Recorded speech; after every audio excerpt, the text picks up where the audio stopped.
ელექტორატის მომზადება ხდება კი ბატონო, მაგრამ მე გეუბნებთ რომ მისივე ელექტორატის მნიშვნელოვანი ნაწილი არასოდეს არ იქნება რუსებისკენ. იმიტომ რომ ისინი ხო ქართველები არიან, რომელიღაც პლანეტიდან ხო არ ჩამოფრინდნენ.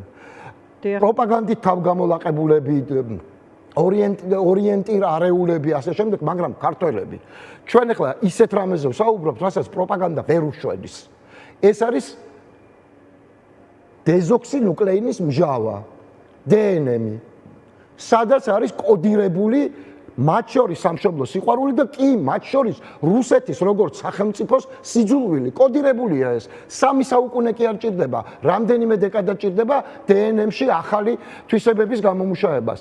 3 საუკუნეზე მეტია რომ ქართველი უყურებს ამ მოძალადეს და შეუძლებელია მის DNM-ში ილია ჭავჭავაძეზე გაზრდილი აი მე უკვე რუსეთის შემდგომ მოვლენებს ვიძახი. ილია ჭავჭავაძეზე გაზრდილი ქართველისთვის შეუძლებელია რომ ბიძინა ივანიშვილის 15 წლიანმა სამარცხვინო უსწავლელი კაცის, უსწავლელი პროპაგანდისტების ჩიჩილმა ისე გაჭრას, რომ ეს DNM-ის გენი კონკრეტული რომელიღაცა გენი, რომელიღაცა ბმულში, რომელიღაცა პასუხისმგებელი გენი წაიშალოს, ეს ვერ მოხდება. და ეგ უნდა მიხვდეს, მას რო არა აქვს ეგეთი გენეტიკური წინაპირობა, ეგ არ ნიშნავს იმას, რომ ქართულს წინასწარ განწყობა არ აქვს, რომ რუსი არის ცუდი. და ცუდია, ვიდრე ყველაფერი წართმეული აქვს, რაც წაგვართვა ბოლო საუკუნეების განმავლობაში. აი, ერთი კითხვა უნდა დაგისვათ, ანუ თქვენ გასულ თვეში წერდით ესეთ რაღაცას მათ შორის საზოგადოებასთან როგორი კომუნიკაცია უნდა ქონოდა ოპოზიციურ პოლიტიკურ სპექტრომ, სიტყვების თამაში არ ცვლის არაფერს და ხშირად საზოგადოების შეყვანას ემსახურებაო რაღაც შიდა ოპოზიციური პროცესზე ლაპარაკობდით და ასევე ამბობდით ეს რაღაცას, რომ პროტესტის მუხტის შესანარჩუნებლად ხალხს ჭირდება რეალური ერთიანი პოლიტიკური ალტერნატივის დანახვა და საერთო მესიჯებზე შეთანხმება. აი ეხლა კონკრეტულად ეს ერთი საკითხი, თქვენ ხო ამბობთ, რომ ხართ ის ძალა სხვებთან ერთად, რომელსაც აქვს პრეტენზია მხარდაჭერა რომ თქვა შეცვალოს ხო ეს ანუ როგორც ხელისუფლების ალტერნატივა. ხალხზე ლაპარაკობ? არა, თქვენზე ვსაუბრობთ. ხო, გასაგებია. და ასეთ შემთხვევაში აი თქვენ როგორ უყურებთ აი ამ საკითხს? აი თქვენ ვამბობთ რომ ეს საკითხები არის პრობლემა, მაგრამ ასევე იძახით რომ აი მე შემილია რომ ჩაბანაცვლო ოცნება, მაგრამ აი თქვენი გზა რა იქნება ასეთ შემთხვევაში იმ განწყობების ფონზე, როგორადაც თქვენ მას აღწერთ. არა, მე მართალი გითხრათ. თქვენ როგორ ხედავთ ამ საკითხს? აი შემდგომ პერიოდში რა როგორ უნდა იყოს? არა, მოგეხსენებთ. ვამბობ მაგას პრინციპში სამზადისი არის სრულმასშტაბიანი დასაწყები, იმიტომ რომ დეკონსტრუქციას მაგიტომაც ვაკეთებ, რომ საზოგადოებას ვაჩვენო რა გველოდება. სექტემბერშიც 27-ში სოხუმის დაცემის დღიდან მოყოლებული განსაკუთრებით, მაგრამ ზეგაც 2 დღეში აფხაზეთის ომის დაწყების დღეა 14 აგვისტოა და ვნახავთ ჩვენ განცხადებებს. საითკენ მიდის ეს ყველაფერი თუ მომცევთ 5 წუთს შევეცდები რომ მივიყვანო ბოლომდე, იმიტომ რომ დავიწყეთ ამ ინტერვიუთი და თუ რაც იყო და ნიშანდობლივია უბრალოდ წინ რაც უძღოდა და რაც ილაპარაკა დღეს. მათ შორის თქვენი კითხვა იყო ძალიან მნიშვნელოვანი ამავე ბრიფინგზე და მინდა რომ ამასაც შევეხო. ნუ აქვე გავიგეთ რომ აქციები არ შეიძლება, როგორც ვამბობდით, თურმე რუსებისთვის თქმა არ შეიძლება, ალბათ დანაშაული იქნება ეს ძალიან მალე. ანუ თვით გამოხატვა ქართულს არ შეუძლია, არც ბიძინაზე შეუძლია უკვე რამის თქმა და არც რუსებზე არ შეუძლია არაფრის თქმა. ანუ მე და თქვენ შეგვიძლია რომ ერთმანეთს ველაპარაკოთ და რა ვიცი, შეურაცხყოფები ვაყენოთ, ეს მოსულა.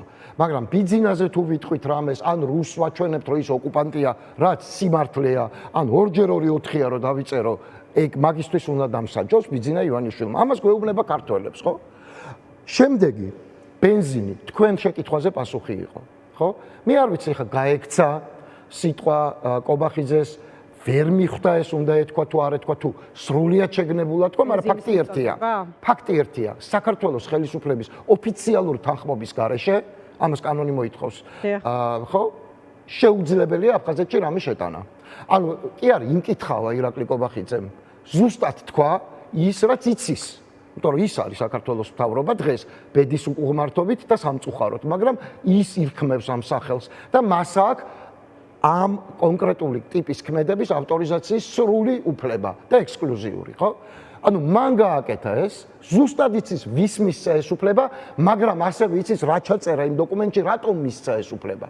შეიძლება მთავრობამ ეს გამოიყენოს, მე არ ვიცი აქამდე გამოუყენებია თუ არა რომელიმე ქართულ მთავრობას, მაგრამ თუ ხალხის, იქ მცხოვრები ხალხის ჰუმანიტარული რაღაცა პრობლემებია, ან სოციო-ეკონომიკური და ასე შემდეგ, ოკუპაციის შესახებ კანონის ჩარჩოებში მოქმედება. აბსოლუტური ტყუილია. ოკუპაციის კანონის შესახებ ჩარჩოებში მოქმედება, ჯერ თუ გვათვენოს, როგორ დაასაბუთა, რომ ამ კანონის ჩარჩოებში აფხაზები ისე არ აქვთ ბენზინი, რომ კვდებიან ამის გამო, ხო?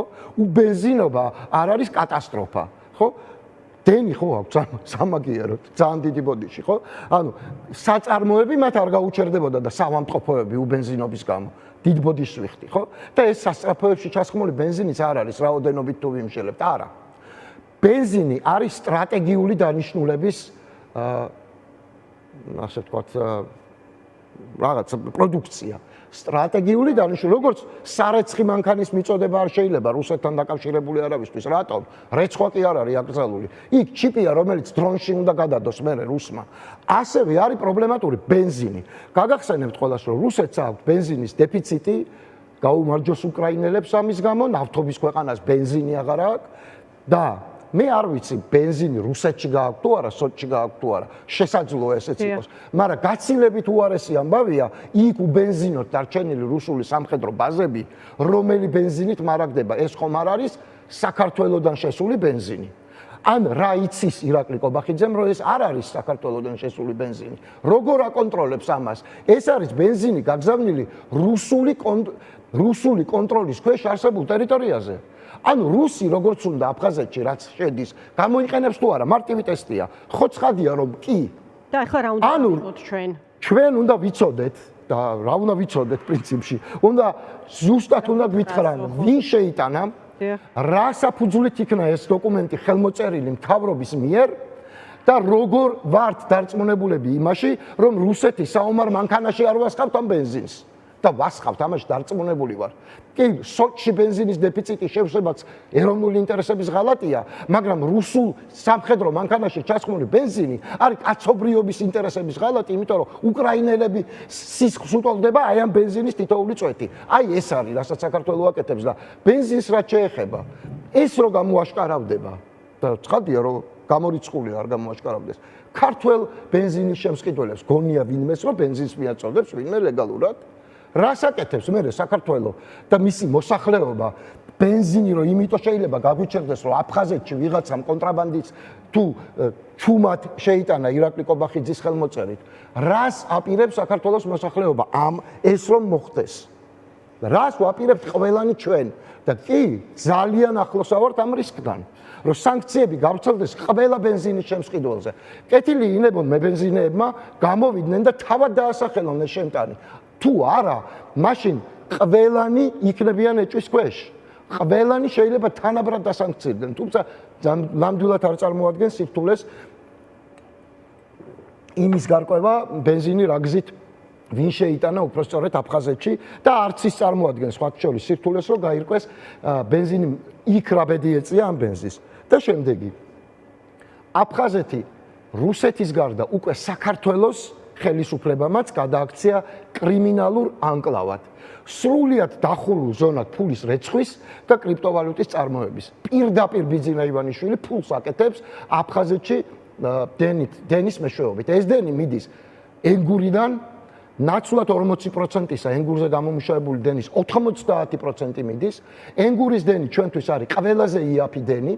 როგორც კი ეს ნაწილი მიდის იქ, ჩვენ გვექნება დეფიციტი და აი ეს სხვაობა დაახლოებით 50% ენგურის გამომუშავების შემოდის იმპორტის მეშვეობით. რა არის იმპორტირებული დენი? ძვირი დენი. ვინი ხდის ამ ძვირს? ვიხდით ჩვენ და არა ბიძინა ივანიშვილი.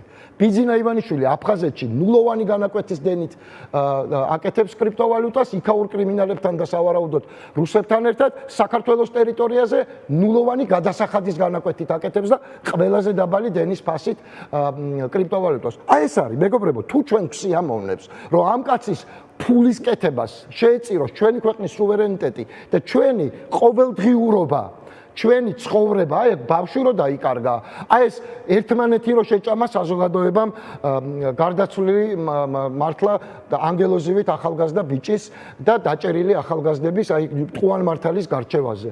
ესეც არის ამ კორუფციის და ამ რეჟიმის შედეგი, ხო? ჩვენ ვერ დავადგენთ სიმართლეს იქ, სადაც მართლმსაჯულება არ არსებობს. როცა მართლმსაჯულებაზე ამ დედას უთხრეს უარი, ბოდი სულ ერთწამიანი გადაყვება, იმიტომ რომ არაფერი არ დამწერია. ამ საკითხზე სრულიად შეგნებულა და ბოლოა, რასაც ვიტყვი.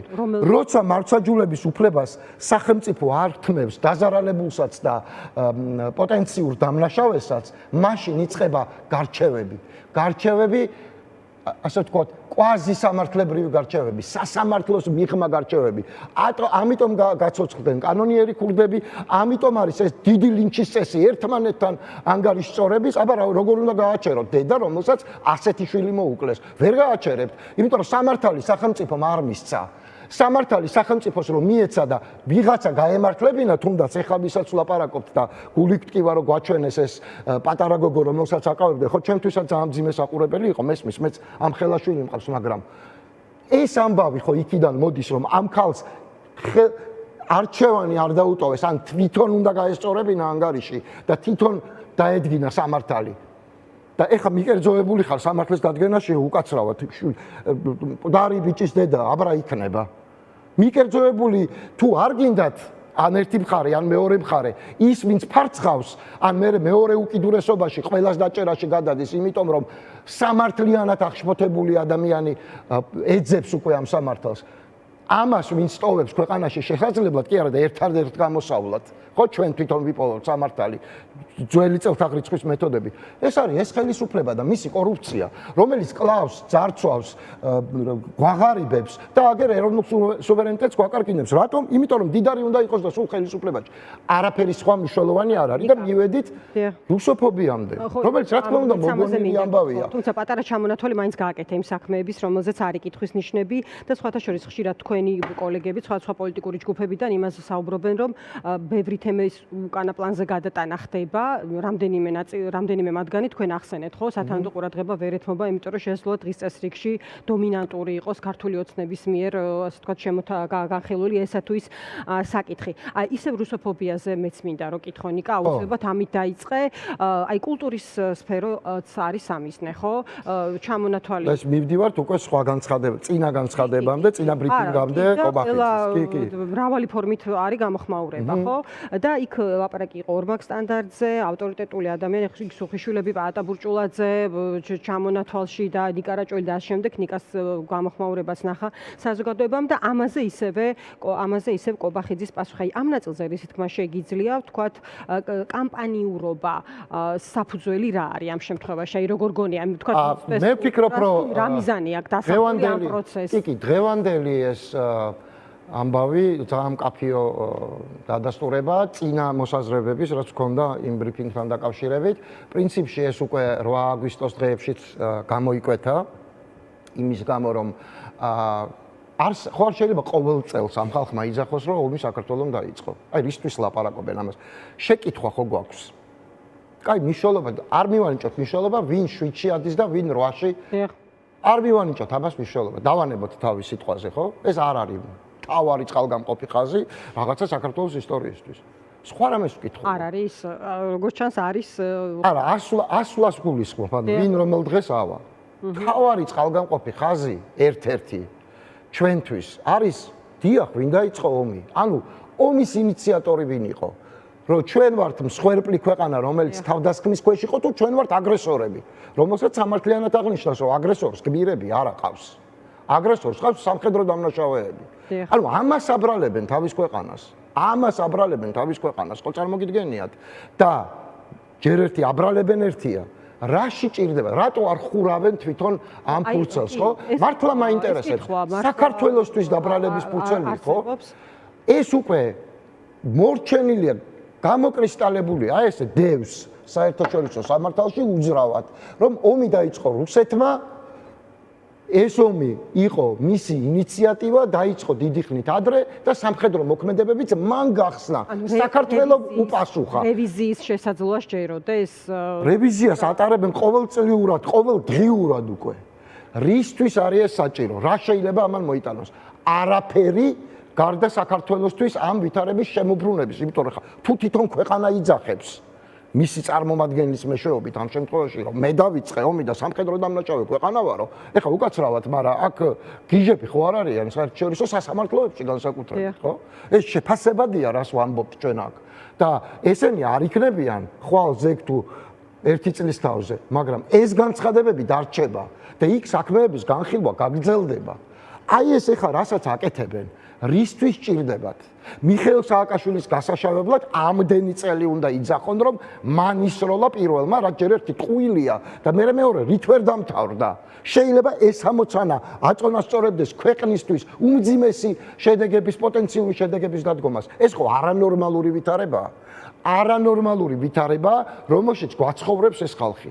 და ამას აკეთებენ შეგნებულად. მე გეტყვით რატომაც ჭირდებათ. მე გეტყვით რატომაც ჭირდებათ.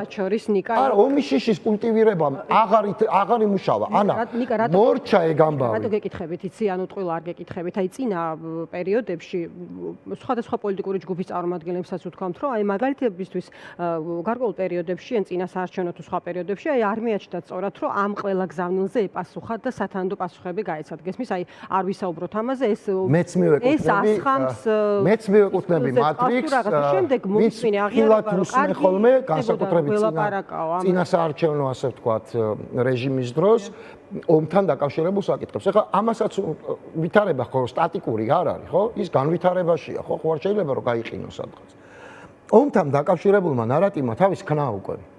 ვინც ისია შეშინებული ომით, რომ სამშობლოც არ აინტერესებს და მზად არის რუსეთში შევიდეს, მიუხედავად იმისა, რომ რუსები არ უყვარს, ეს ხალხი უკვე არსებობს და არაფერი ამათ არ ეშველებათ, ვიდრე ეს ხელისუფლებაა. მე ალბათ გადაუვლით, მაგრამ ამან უკვე იმუშავა და ხედავენ, რომ ეს არასაკმარისი რაოდენობაა. სადღაც 1/4 საქართველოს მოსახლეობის ჯამურად პრორუსებიან, შეშინებულებიან, კორუმპირებულებიან, დაინტერესებულიან ყველა ეს. და მაშინ თქვენ კითხვაზე რა არის პასუხი? პასუხი არის ის, რომ რუსეთთან დაკავშირებით თავადაპირებენ გადადგმას ნაბიჯის.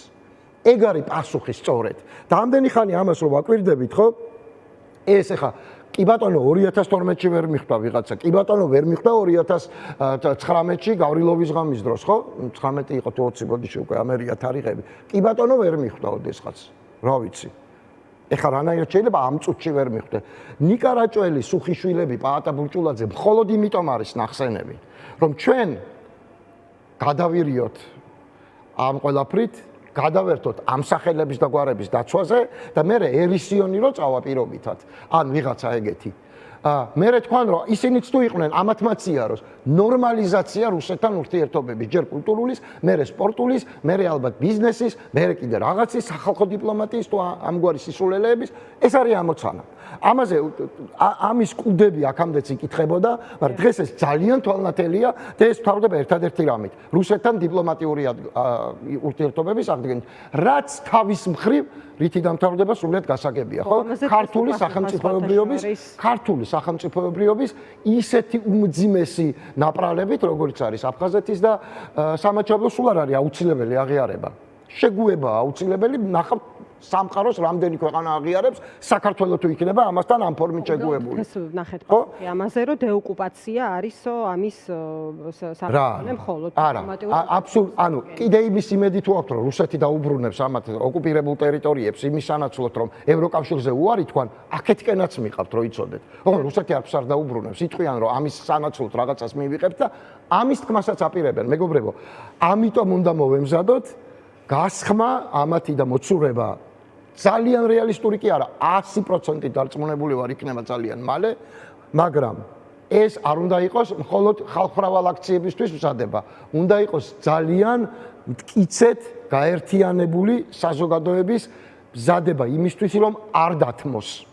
მზადება იმისთვის, რომ ესკალაციური ხაზით ზომიერად განავითაროს შევიწროების პოლიტიკა ამ მთავრობის, ისე რომ უბრალოდ დასაჯდომი და დასადგომი ადგილი არ დარჩეს. სხვანაირად არის შეუძლებელი. კი არჩევნებზე ვლაპარაკობთ, კი არჩევნებია ნორმალურად ხელისუფლების შეცვლის და გადაბარების გზა. კი ეს უნდა მოვიპოვოთ და რო გამოვგლიჯავთ ამათ ოცნებას ხელიდან, მე ნახავთ არჩევნებში რა შედეგები იქნება. აი მე ნახავთ, მაგრამ ეს უნდა გავაკეთოთ, მეგობრებო. ამისთვის მომზადება უნდა დავიწყოთ.